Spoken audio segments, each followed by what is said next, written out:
Let's talk about your thoughts on the economy because, you've been conservative with your balance sheet for a while now. You said that a year ago, actually last June at a financial conference, that the firm was bracing itself for a hurricane. And then you noted that could be a minor one or Superstorm Sandy. And then you later downgraded that threat to storm clouds. So what's your macro meteorology telling you right now? Yeah, I actually did not downgrade it. I just simply use different phraseology that gets overtreated. So again, the big picture of America is resilient, unbelievable, et cetera.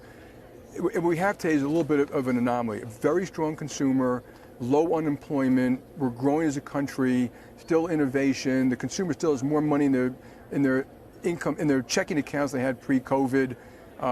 Their home price has gone for 15 years. Asset price has gone for 15 years. It's pretty good.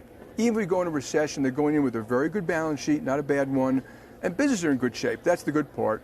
The storm cloud part is still there, which is things, I'm not worried. When I see people always talking about they're worried about this and they're worried about that, I don't worry that much. You can get worried about just about anything you want. I think people do too much of that, and I agree with Warren Buffett about the resiliency of America. But there are two things out there which give me heightened concern. One is the fiscal spending and the quantitative tightening. We've never had quantitative tightening. And I do think that might bite at one point, and I'm not, don't want to be surprised about it. And the second is Ukraine. The humanitarian crisis in Ukraine is extraordinary. The impact on oil and gas and food and migration. It could expand. Its nuclear proliferation, its nuclear blackmail. This is serious stuff, which we have not really faced since World War II. So I put that in the cautious category. Hopefully that'll all sort out and the world will be safe again. But I hope people learn the world's not that safe.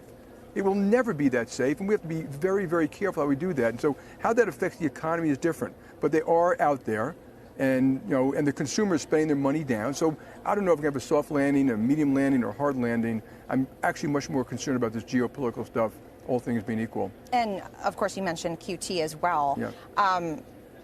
You've said previously at Investor Day that everyone should be prepared for rates as high as 7%. Yeah.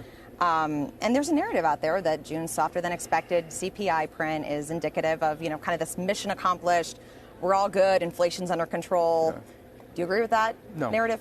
No, I think people overlook at short-term data. All that, if you actually dig into the data, you probably wouldn't pay much credence to it. And so it goes up, it goes down. I think you got to look at a little bit more. And when I'm saying 7%, I'm not saying it's going to happen. I'm saying as a business person, there are reasons why it might happen, and you should be prepared for it. You never want to be in a position and say, I didn't expect oil to go to 120 or 30 or interest rates to go up 500 basis points, and therefore I'm bankrupt. We should all be prepared for those type of things, but there's been a sea change in capital flows around the world. Governments have to sell more debt than ever before. All governments, including the United States. Now, some say less than down deficits. They're not down from pre-COVID. Debt levels are very high. They're selling more debt. Interest rates have gone up. Central banks are selling. They were big buyers, and now they have to sell for QT. We've never had QT before. And then also this new economy of ours, the green economy, $4 trillion a year. IRA, CHIPS Act, militaries around the world. Almost every country is beefing up its military a little bit. These things may be a sea change in what you're seeing about capital demand. And I think there's a good chance that you guys, in 6 months and 9 months, are going to be talking about crowding out. And so we'll find out. The 10-year bond just went to 4.10. I think it could easily go to 5%. I'm just saying people should be prepared for it. Don't be afraid of it. Just be prepared for it. How do you see that net playing out? Because you mentioned the fiscal spending side of it, and then that's concurrent with QT. So they're kind of running counter to each other. They are. Yeah, there are contradictions in raising short rates. We still have a lot of liquidity. They're taking the liquidity out.